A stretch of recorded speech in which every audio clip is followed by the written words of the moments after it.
یا اس میں بہت پیچیدگی پیدا ہو گئی ہے، تو ہم نے یہ جانا اور وزیر اعظم کے حکم کے مطابق کہ ہم پیریوڈیکلی آپ کے سامنے حاضر ہوں، انفارمیشن دینے کے لیے بھی اور آپ کے سوالات جو ہیں ان کا جواب دینے کے لیے بھی۔ یہ بہت زیادہ اہم ہے کہ جو بھی ملکی صورتحال ہے اس سے آگاہی آپ کو بھی ہو اور آپ کے توسط سے عوام کو بھی اس کی آگاہی ہو۔ تو ایک تو یہ میرا مقصد تھا کہ میں آپ کو بتانا چاہتا تھا کہ وزیر اعظم نے سب کو حکم دیا ہے کہ وقتاً فوقتاً جا کے لوگوں کو آگاہی دیں اور جو صورتحال ہے ان کو بتائیں کہ اس وقت کی موجودہ صورتحال کیا ہے۔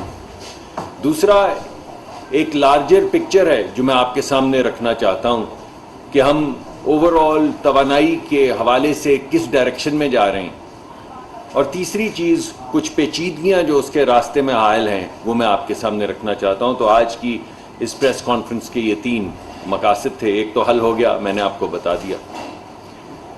اس وقت ہماری صورتحال یہ ہے جی کہ توانائی کے لیے جتنی توانائی ہمیں چاہیے، بالخصوص گیس ہمیں چاہیے، وہ گیس ہمارے پاس موجود نہیں ہے۔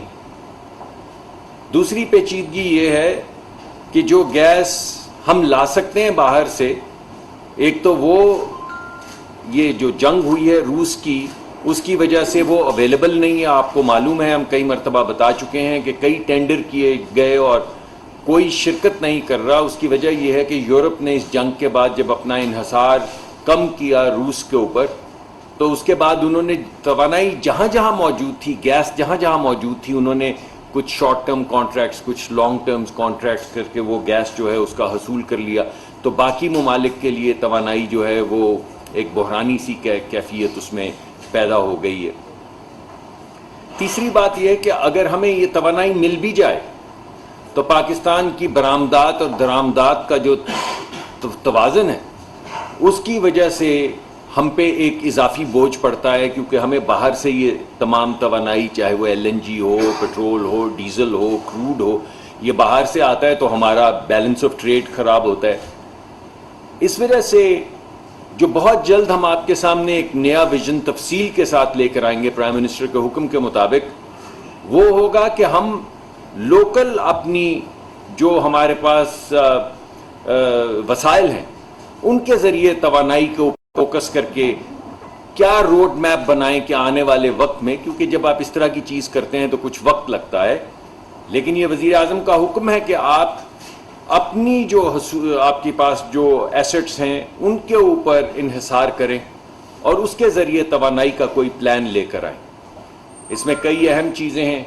سب سے پہلی بات تو یہ ہے کہ ہمارے اپنے جو کنویں ہیں، چاہے وہ تیل کے کنویں ہوں یا ذخائر ہوں، چاہے وہ گیس کے کنویں ہوں یا ذخائر ہوں، ان کے اوپر فوکس کرنا ہوگا۔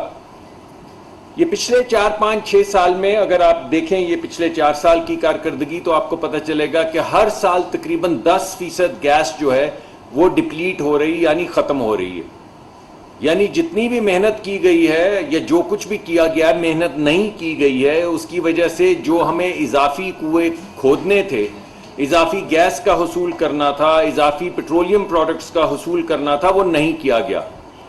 تو اب ہم ایک نیا پلان سامنے لے کر آ رہے ہیں جس میں پاکستان کے اندر جو موجود تمام جو کمپنیاں ہیں جو اس کام کرتی ہیں ایکسپلوریشن کا، ان کو بھی انوائٹ کیا جائے گا، ان کے مسائل کو سمجھا جائے گا، ان کا ایز آف بزنس جو ہے اس کو بڑھایا جائے گا، ان کو تھوڑے سے انسینٹیو بھی اضافی دیے جائیں گے۔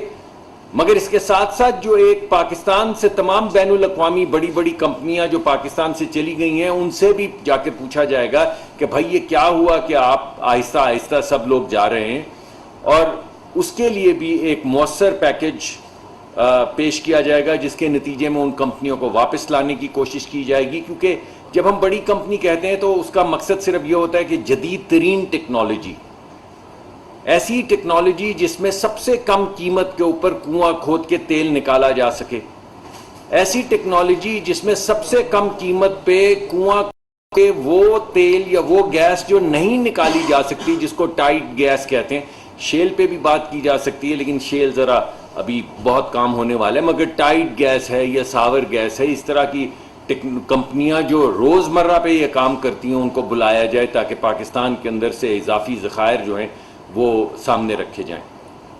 دوسرے وزیر اعظم نے شاہد خاقان عباسی صاحب کی زیر سرکردگی ایک گروپ بنایا ہے جو ہمارے ہاں کیا ہے، سارا دن یہ ہم کہتے ہیں بھائی لوڈ شیڈنگ ہو گئی، گرمی بہت زیادہ ہے، تو کیا ہے، گرمی ہے بہت زیادہ. اور گرمی کیوں ہے؟ کیونکہ سورج ہے بہت زیادہ. تو جس ملک میں سورج ہو بہت زیادہ، وہاں پہ یہ جو بیوروکریسی ہے جو کسی کو چھت کے اوپر سولر نہیں لگانے دیتی، کوئی سولر لگا لے تو اس کو بیچنے نہیں دیتی بجلی، ان تمام معاملات کو سمپلیفائی کرنے کا ایک پلان بنا رہے ہیں جس میں سرکاری عمارتوں پہ بھی اور پرائیویٹ سیکٹر کے اندر بھی سہولت فراہم کی جائے گی کہ تمام لوگ جو ہیں یہ ہماری شمسی توانائی یا سورج کے ذریعے جو توانائی پیدا ہوتی ہے اس کو بھرپور انداز میں بڑھائیں. اس کے اندر دعوت دی جائے گی جو لوگ کاروبار کے طور پہ اس کو کرنا چاہتے ہیں، یعنی بڑی بڑی کمپنیاں جو فارمز لگانا چاہتی ہیں ان کو بھی دعوت دی جائے گی، مگر اس کے علاوہ ہر گھر کی چھت جس پہ سورج چمک رہا ہوتا ہے اور دھوپ ہوتی ہے اور آپ کو اس سے نجات ڈھونڈ رہے ہوتے ہیں، اس کی نجات بھی اسی چھت پہ ہے جس پہ دھوپ ہے. تو اگر وہاں پہ ایسا طریقہ کار، ایسا فریم ورک پیش کر دیا جائے جس کے ذریعے لوگ اس توانائی کو خود بھی استعمال کر سکیں اور اضافی توانائی جو ہے وہ آپ کے گرڈ سٹیشنز میں بیچ بھی سکیں اور تھوڑے پیسے بھی کما سکیں، تو کیا حرج ہے کہ غریب لوگ یا مڈل کلاس لوگ جو ہیں وہ اپنی بھی بجلی کا تھوڑا انتظام کریں جس سے سرکار کے اوپر بھی بوجھ کم ہوگا. اور جو اضافی بجلی ہے، کیونکہ زیادہ تر لوگ اتنے صاحب حیثیت نہیں ہے کہ ان کے گھر میں دو ایک ایئر کنڈیشنر چل رہا ہو، تو اگر پنکھے ونکھے چلانے کے بعد ان کے پاس کوئی بجلی بچتی ہے تو کیا حرج ہے کہ وہ گرڈ کے اندر بیچ کے کچھ اپنی بچوں کی سہولت کے لیے، پیٹ پالنے کے لیے، ماں باپ کی خدمت کے لیے اضافی پیسے جو ہیں وہ کما سکیں. تو شاہد خاقان عباسی صاحب جو ہیں اس پہ بھرپور غور کر رہے ہیں. ایک کمیٹی جس کا میں بھی ممبر ہوں، اس میں ہمارے پاور منسٹر بھی خرم دستگیر خان صاحب بھی ممبر ہیں، تو اس پہ بھرپور کام ہو رہا ہے اور انشاءاللہ ہمارا خیال ہے کہ 4-5 ہزار میگا واٹ کم از کم بجلی جو ہے وہ بہت جلد انشاءاللہ ہمارے جانے سے پہلے وہ شروع ہو جائے گا. کام آپ کو نظر آنا شروع ہو جائے گا تاکہ کسی کو ایسا نہ لگے کہ بھائی یہ تو بات تھی صرف ہوا کچھ نہیں. تو ابھی ہمارا جو فوکس ہے وہ ہونے پر ہے کہ صرف ارادہ نہیں کرنا، اسے کرنا ہے اور اس کا ہونا شروع ہو جانا چاہیے اس حکومت کی مدت ختم ہونے سے پہلے، تاکہ ہر ایک کو کانفیڈنس ہو کہ یہ تمام چیزیں ہوں گی. تو ایک طرف اضافی نئے انسینٹیوز گیس کے اور پاکستان کی معدنیات کو ایکسپلور کرنے کے اور پاکستان کے اندر جو تیل کے ذخائر ہیں ان کو ایکسپلور کرنے کے، دوسری طرف رینیوبلز، یہ ونڈ کے ذریعے، یہ پنچکی یا ہوا کے ذریعے جو بجلی پیدا ہوتی ہے، جو شمسی توانائی ہے اس کے ذریعے بجلی پیدا کرنے کا ایک بھرپور انتظام کیا جا رہا ہے. کچھ ہم یہ سوچ رہے ہیں کہ یہ جو سیکٹر ہے نا، یہ لگتا ہے ایسے ہے کہ یہ افسر شاہی کا شکار ہو گیا ہے. جو کچھ خریدنے آئے تو ہم اس کو خریدنے نہیں دیتے، اگر کوئی بیچنا چاہے تو ہم اس کو بیچنے نہیں دیتے. تو سوال یہ پیدا ہوتا ہے کہ بھائی یہ دکان کھلی کیوں ہے، یہ وزارتیں کھلی کیوں ہیں؟ روکنے کے لیے کہ کوئی خرید نہ سکے یا روکنے کے لیے کہ کوئی بیچ نہ سکے؟ تو یہ سہولت پیدا کی جائے اور آسانی پیدا کی جائے کہ یہ جو ٹرانزیکشنز ہیں ان کا بوجھ کم ہو جائے اور پرائیویٹ سیکٹر، چھوٹے چھوٹے ینگ جو خواتین ہیں یا ہمارے نوجوان ہیں جو یونیورسٹیوں کالجوں سے نکل رہے ہیں، ان کے لیے انسینٹیوز کا ایک پیکیج بنایا جائے تاکہ وہ بھی اس کے اندر شرکت کر سکیں، چھوٹے چھوٹے کاروبار کے اندر. اور یہ جو بیوروکریسی ہے کوشش کی جائے کہ وہ لوگوں کے راستے سے ہٹ جائے.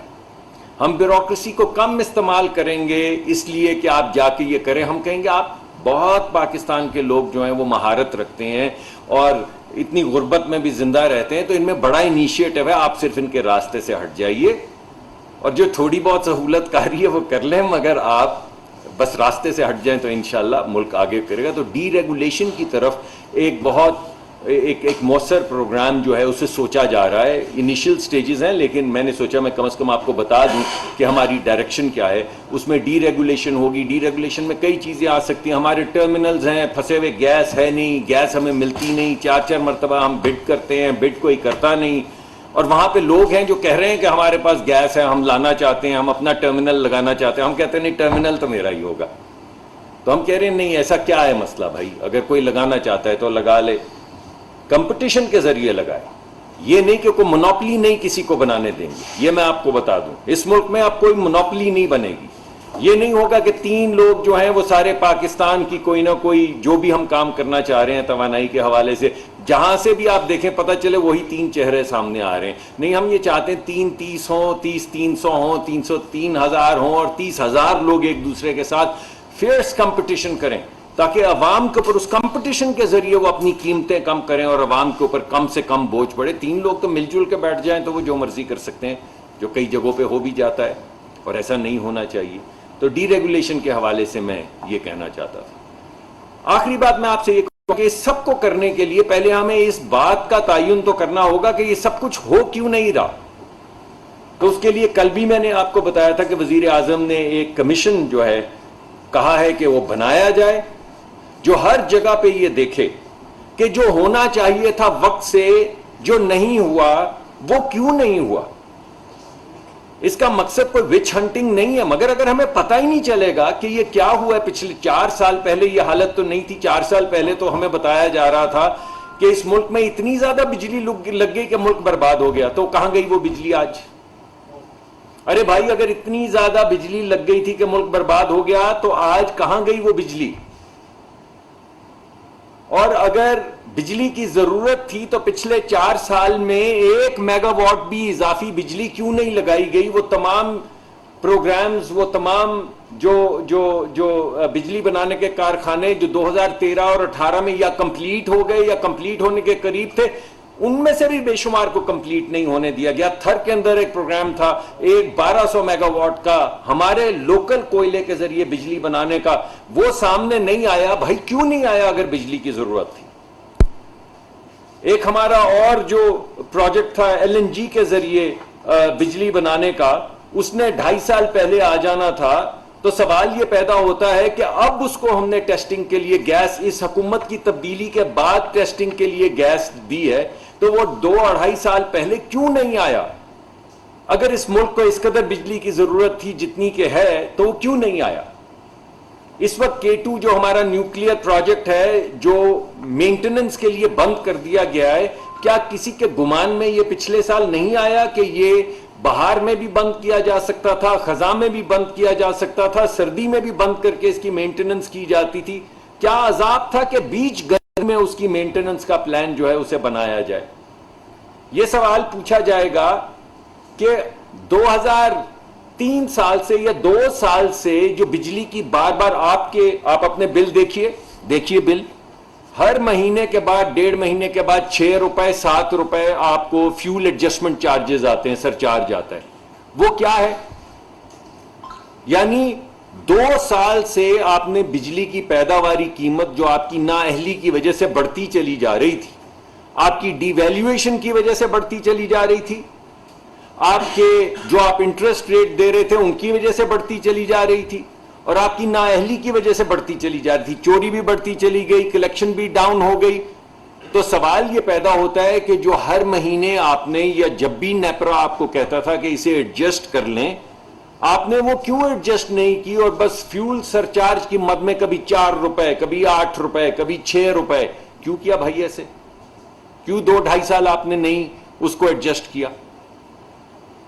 اسی طرح گیس کی جو قیمت آپ کو بار بار اوگرا کی طرف سے آ رہی تھی، تو بار بار آپ کیوں اس قیمت کو جو آپ کو ریکمنڈیشن آ رہی تھی آپ نے نہیں بڑھائی؟ اور اگر آپ نہیں بڑھانا چاہتے تھے، مان لیتے، ہمارا بھی جی نہیں چاہتا بوجھ ڈالنے کو، اور اگر آپ نہیں بڑھانا چاہتے تھے تو جانے سے چند مہینے پہلے یہ قانون کیوں بنا کے گئے کہ ہمارے جانے کے بعد کوئی وفاقی حکومت یہ فیصلہ نہیں کر سکے گی کہ گیس کی کیا قیمت ہے؟ کیوں بنایا یہ قانون؟ آپ کو ہمارے لیے ٹریپ سیٹ کر رہے تھے.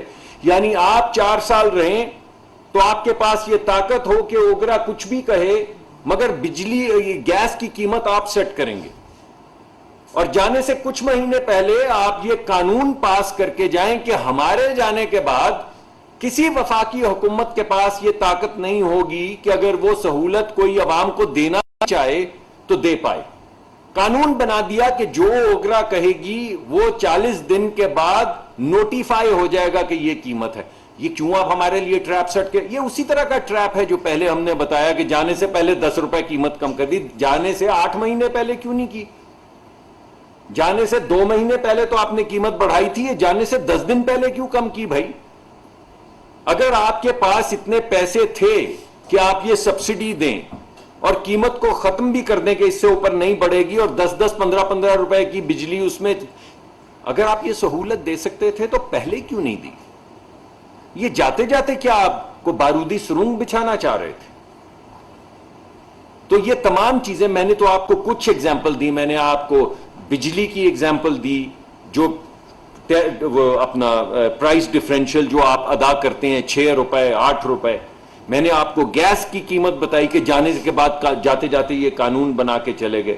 میں نے آپ کو پہلے بھی بتایا، آج پھر بتاتا ہوں کہ آج جو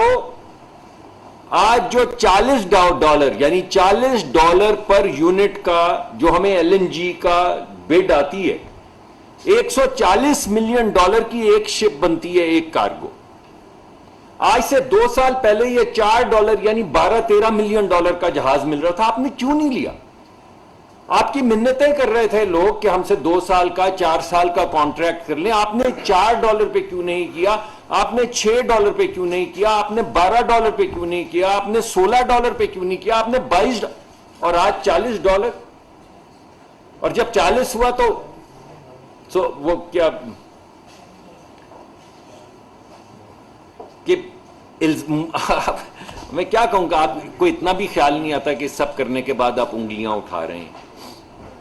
تو میں آپ کے سامنے یہ بات رکھنا چاہتا ہوں کہ یہ جو کمیشن جس کے ابھی ٹی او آرز طے کیے جا رہے ہیں، جس کا اعلان کچھ دن میں باقاعدہ ہو جائے گا، اس کا کام ہے کہ یہ انالیسس کرے کہ ایسا سب کچھ کیوں ہوا اور ایسا سب کچھ اس پاکستان میں کیوں ہوتا ہے، تاکہ آنے والے وقت کے لیے جس راہ کا ہم نے تعین کرنا ہے اس میں یہ پتھر نہیں ہمارے راستے آئے، دوبارہ ملک جو ہے ٹھوکریں نہیں کھائے اور ایک نئی سمت روانہ ہو جائے. تو ترقی کی ہے راستہ ہے، سسٹینیبلٹی کا راستہ ہے، اور انشاءاللہ غربت مٹانے کا راستہ ہے. بہت بہت شکریہ. میں آپ کے صدیق ملک صاحب، بڑی اچھی بات کی آپ نے، لیکن ابھی اس ٹائم عوام سے ایک ہی سوال کیا جا رہا ہے کہ موجودہ حکومت تو مہنگائی ختم کرنے آئی تھی، لیکن مہنگائی ختم کرنے کی بجائے مسلسل جو ہے اضافہ کیا جا رہا ہے.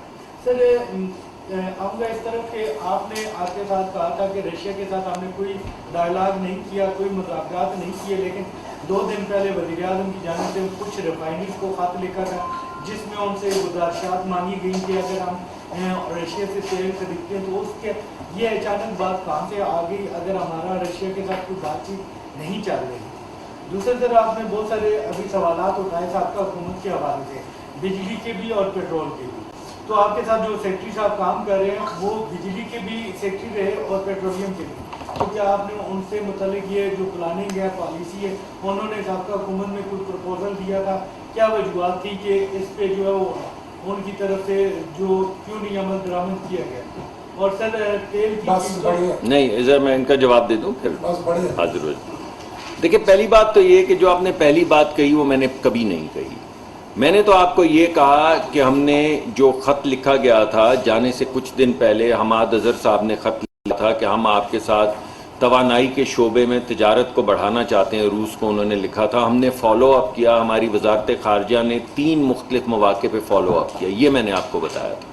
میں نے آپ کو یہ بتایا تھا کہ ہمارے جو سفیر ہیں انہوں نے جا کے وہاں کے ڈپٹی منسٹر جو توانائی کے تھے ان سے بھی گفتگو کی، جنہوں نے زیادہ ذکر کیا ہماری جو پائپ لائن کا پروجیکٹ تھا، کیونکہ اس پہ غالباً وہاں پہ زیادہ بات ہوئی، اور یہ جو جن چیزوں کا آپ ذکر کر رہے ہیں سستا تیل وغیرہ، اس پہ کوئی بات نہیں ہوئی.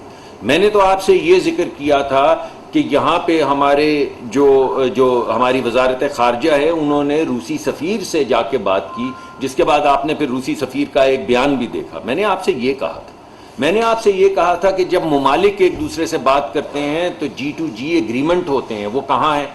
میں نے آپ کو کہا تھا اگر G2G ایگریمنٹ نہ ہو تو MOU جس کو میمورینڈم آف انڈرسٹینڈنگ کہتے ہیں، نان بائنڈنگ، یعنی یہ کوئی اس میں ایسا نہیں کہ یہ ہمارا کوئی اقرار نامہ ہو گیا ہے، معاہدہ ہو گیا ہے، مگر ہم اگری کرتے ہیں بات کو آگے بڑھانے کے لیے، وہ کہاں ہیں؟ وہ بھی نہیں ہے. میں نے کہا چلیں دونوں نہیں ہیں تو کوئی منٹس ہوں گے، وہ منٹس بھی نہیں ہیں.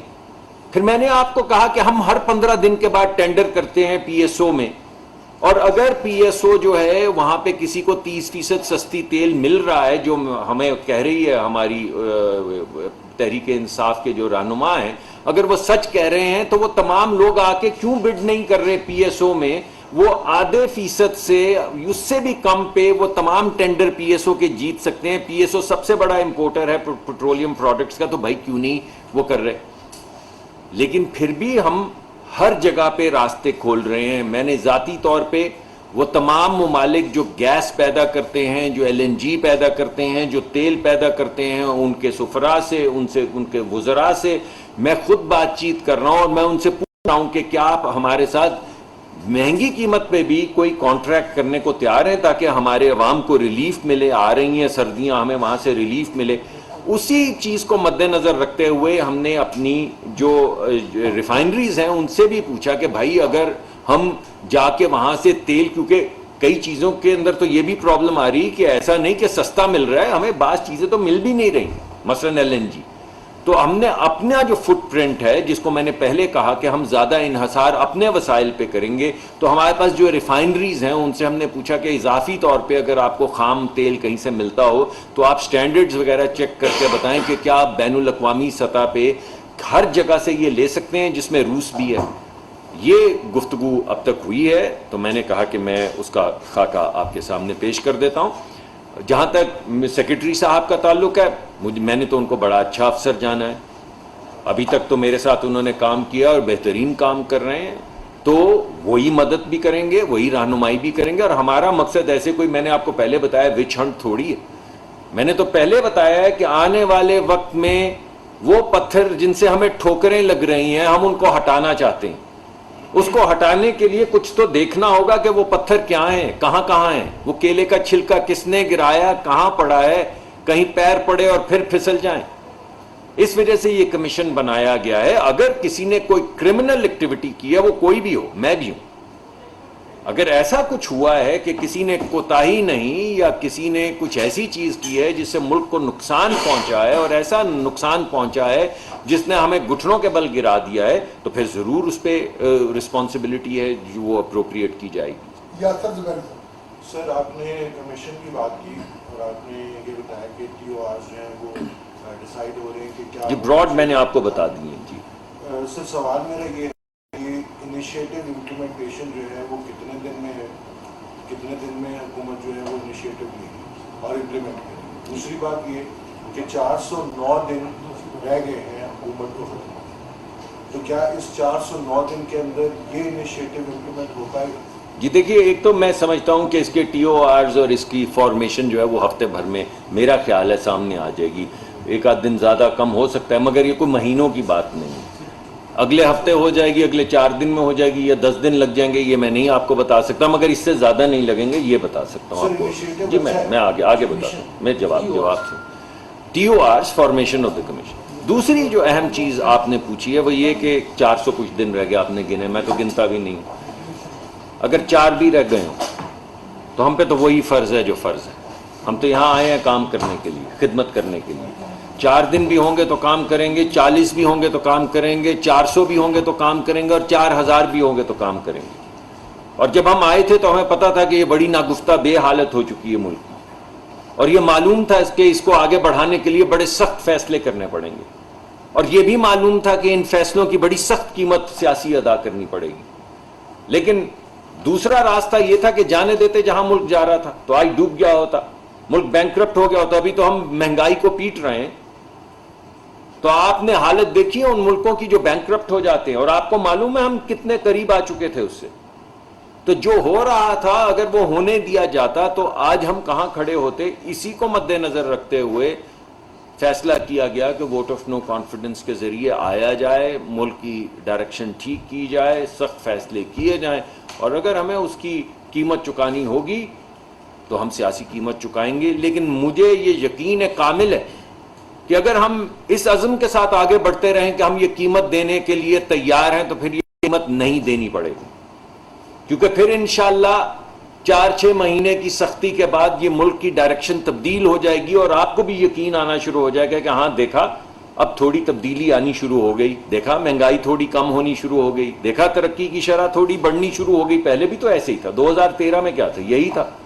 تو اگر ہم نے تب ملک کو آہستہ آہستہ صحیح ڈائریکشن میں لے کر آئے تو کیوں اب نہیں لے کر آئیں گے انشاءاللہ. ریاض تیم صاحب ایک منٹ لانا تھا. ریاض تیم صاحب. جی مصدق ملک صاحب, میرا نام ریاض تیم ہے اور میں نیو ٹی وی کو ریپرزینٹ کرتا ہوں. آپ سے بڑی ملاقاتیں رہی ہیں جب آپ نگران وزیر بنے تھے پاور سیکٹر میں. مجھے یاد ہے اس وقت آپ نے ایک اسٹڈی کروائی تھی کہ ڈسکلوز میں نے خود کی تھی, کرپشن ہو میں نے گیا, خود آپ کی نے تھی. مجھے یاد ہے. لیکن کچھ چیزیں ایسی ہیں جو آپ نے جو بتائی ہیں ان کا حقیقت سے تعلق نہیں ہے. بتائیے. مثلاً یہ جو سرکل ڈیٹ بنا ہوا ہے پاور سیکٹر میں, یہ میاں نواز شریف صاحب نے جو چائنا کے ساتھ ایگریمنٹس کیے تھے آئی پی پیز کے 12,500 میگا واٹ کے, اس کی کیپیسٹی پیمنٹس آپ کو پڑ رہے ہیں, بجلی نہیں مل رہی. یہ سرکل ڈیٹ اس کی وجہ سے پیدا ہوا ہے جس کو آپ کہہ رہے ہیں کہ یہ عمرانی حکومت اور فلانا. میں نے تو ویسے ابھی آج نہیں کہا, لیکن نہیں, پہلے آپ نے بات کہا, ہوتی رہی ہے. آپ کا بیانیہ یہی چل رہا ہے چلیں گورنمنٹ کا. ہم پاور سیکٹر کو 20 سالوں سے دیکھ رہے ہیں انشاءاللہ. تو ہم جو بھی, اگر میری کوئی غلطی ہو تو آپ تصحیح کر سکتے ہیں, لیکن میں آپ کو یہ بتا رہا ہوں کہ شاید حقان عباسی صاحب نے جو ایل این جی ٹرمینل لگایا تھا اسی کے سی او کو پی ایس او کا سی او بنا دیا جس کا ریفرنس بنا عمران شیخ صاحب اس کا نام. وہ ریفرنس آج بھی شاید حقان عباسی صاحب جو ہے وہ بھگت رہے ہیں. اس میں غلط ہے یا صحیح ہے, یہ عدالتیں فیصلہ کریں گی, لیکن میرا مقصد آپ کے سامنے چند حقائق رکھنا ہے. انرجی سیکٹر میں آپ کے پاس کدھر سے مقامی وسائل ہیں جہاں سے آپ انرجی سیکٹر اپنا پورا کریں گے, کیونکہ آپ کے تو ریزرو کمپلیٹ خود کہہ رہے ہیں, آپ کے پاس کدھر سے وسائل آئیں. تو اگر اجازت دیں تو میں ان سوالات کے, میں بھول جاؤں گا, آپ نے 3-4 سوال پوچھ میرا لیے, پھر دوسرا سوال آپ نے تو میں پہلے کون سا دوسرا اس کے کون جو بھی ریاض صاحب بس. نہیں, مجھے سوال تو جواب دیں. آپ دیں ضرور. میں پہلے آپ کے سوالات, آپ نے 1 منٹ ٹھہر جائیے, پھر آ جائیے گا جی, جی. سوالات کے جواب دینے کے. تو پہلے تو آپ نے سرکولر ڈیٹ کے حوالے سے بات کی اور آپ نے کہا کہ یہ سرکولر ڈیٹ وہ ہے جو چینی کمپنیوں کے ساتھ معاہدے کرنے کے لیے, جو عمران صاحب کا تھا بہت دیر تک, یہ ان کا نیریٹو تھا, یہی ان کا بیانیہ تھا کہ آپ نے بجلی لگائی اس وجہ سے ہم خراب ہو گئے. کبھی آپ نے سوچا کہ بجلی نہ لگتی تو کیا ہوتا؟ سوچا آپ نے کبھی؟ اس وقت 12 سے 14 گھنٹے لوڈ شیڈنگ ہو رہی تھی جس کی قیمت جو ہے وہ 2.5% ہمارے ملک کی جی ڈی پی تھی. آپ نے یہ تو کہا کہ بجلی لگائی اس کی قیمت تھی, آپ نے کبھی یہ سوچا کہ بجلی نہ لگانے کی 2.5% جو جی ڈی پی ہے وہ کتنی قیمت ہوتی ہے جو قوم ادا کر رہی تھی؟ چلیں اس کو بات پہ چھوڑ دیتے ہیں. جس چیز کو آپ کیپیسٹی پیمنٹ کہہ رہے ہیں, یہ کیپیسٹی پیمنٹ جب تمام ہمارے جو لگانے والے وہ پروجیکٹس تھے جب لگ گئے تھے تب کتنی تھی؟ ہے کچھ اندازہ آپ کو؟ اور اب کتنی ہے کچھ اندازہ آپ کو؟ جی میری بات جواب, میں آپ جواب دے رہا ہوں, سوال نہیں پوچھ رہا ہوں, میں جواب دے رہا ہوں. اس کی وجہ یہ ہے کہ جب 1 روپیہ آپ ڈیویلیویٹ کرتے ہیں تو 4 ارب روپے کا کیپیسٹی پیمنٹ پہ فرق پڑتا ہے. جب آپ نے 70 سے 80 روپے کی ڈیویلیویشن ایک پالیسی کے ذریعے کی تو گردشی قرضے کے اوپر تقریباً 300 سے 400 ارب کا بوجھ پڑا, جس کو بعد میں انہوں نے خود ہی ڈیویلیویشن کر کے وہ بوجھ جو پہلے نہیں تھا اس کو عوام پہ ڈالنے کے بعد کہا کہ دیکھا یہ کیپیسٹی پیمنٹ کا ٹریپ ڈال کے گئے. سوال یہ پیدا ہوتا ہے کہ 2013 میں اگر سارے پاکستان کے بینک مل جاتے اور ان کی بیلنس شیٹ آپ سامنے رکھ لیتے تو اس وقت 1 سے 1.5 بلین ڈالر سنڈیکیٹ کر کے وہ انویسٹ کر سکتے تھے انرجی سیکٹر میں. اگر کہیں اور انویسٹ نہ کرتے تو ہمارا تو ایک پروجیکٹ جو تھا وہ 1.5 بلین کا تھا, تو پھر بجلی کہاں سے آتی؟ نتیجتاً باہر سے انویسٹمنٹس لائی گئیں, چین سے قرضہ لیا گیا, وہ جو تھے ڈالرز میں تھے. اس وقت ڈیٹ پیمنٹ جو تھی یا کیپیسٹی پیمنٹ جو تھی وہ زیادہ نہیں تھی کیونکہ روپیہ سٹیبل تھا. جب پالیسی کے ذریعے ایک نئی پالیسی آئی کہ پاکستان کی پرابلم یہ ہے کہ ڈار صاحب نے روپے کو مضبوط رکھا ہوا ہے, تو ڈار صاحب کی نفرت میں آپ نے ملک کو غارت کر دیا. آپ نے ایک پالیسی کے ذریعے 80 روپے کی ڈیویلیویشن کی اپنا نقطۂ نظر صحیح ثابت کرنے کے لیے, اور آپ وہ پیمنٹس جو آپ نے کرنی تھی ڈالرز میں ان کو کرنے سے قاصر رہ گئے. اور پھر آپ نے اسی کو گھما کے بولا کہ دیکھا پیمنٹس نہیں ہو پا رہی. کتنی عجیب بات لگتی ہے. تیسری بات یہ ہے کہ اگر ایک شخص نے کسی جگہ پہ اچھا پرفارم کیا اور ایک کمپیٹیٹو پروسیس کے ذریعے اس کو اپوائنٹ کیا گیا, آپ بے شک ریفرنس کر دیں. برے بھائی آپ بے شک کر, کانفلکٹ آف انٹرسٹ تو اس وقت بات تو اگر آپ نہیں بات کرنی تو آپ نے میرے سوچا سوال پوچھا آپ نے, میرا خیال مجھے نہیں پتا تھا آپ کامنٹ دینا چاہ رہے ہیں, آپ ضرور دیں, آپ کا حق ہے. آپ نے, میں جواب دے رہا ہوں, میرا جواب سن لیں, آپ کا سوال پوری عوام نے سنا ہے تو جواب سن لیجئے. اگر یہ آپ کی تمام باتیں ٹھیک ہیں تو جو مقدمہ دائر کیا گیا تھا اس میں جو بیل اپلیکیشن شاہد خاقان عباسی صاحب کی ہے, ذرا ہائی کورٹ کا حکم پڑھ لیں, اس پہ کیا لکھا ہے. میں آپ کی بات مان لیتا ہوں, ہائی کورٹ کی بات مان لیتا ہوں. جنہوں نے لکھا, نہ صرف شاہد خاقان عباسی صاحب کی بیل اپلیکیشن پہ لکھا ہے, احسن اقبال صاحب کی بیل اپلیکیشن کے اوپر لکھا, خواجہ سعد رفیق صاحب کی بیل اپلیکیشن پہ لکھا, تو پھر عجیب سی بات لگتی ہے. میرے خیال میں ان کو آپ ہی کی بات اگر وہ مان لیتے, یا اگر انصاف کے تقاضے میں وہی بات پوری آتی جو آپ کہہ رہے ہیں, تو پھر نہ بیل ہوتی, کیونکہ بیل تو ابھی ہمارے دور میں نہیں ہوئی, وہ تو عمران خان صاحب کے زمانے میں ہوئی ہے, اور نیب چیئرمین وہی نیب چیئرمین صاحب جو پہلے تھے ان کے زمانے میں ہوئی ہے. جی میں کب کہہ رہا ہوں کہ نہیں لگایا تھا, آپ تو ناراض لگ رہے ہیں یار. میں تو آپ کے سامنے چلیں میں بارہ کو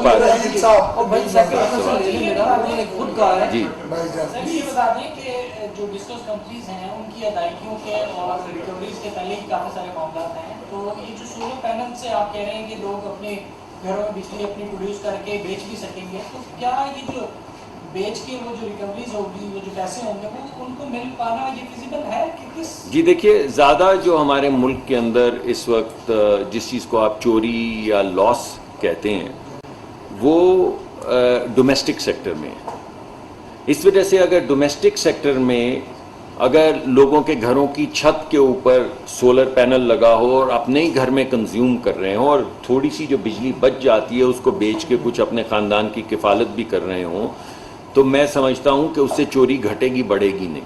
تو اسے ڈسکوز کو بھی فائدہ یہ ہے کہ وہ گنجان آباد علاقے جہاں پہ ڈسٹریبیوشن لاسز بہت زیادہ ہیں, یا جو ترسیل کے اندر جو لاسز ہیں وہ گھٹ جائیں گے.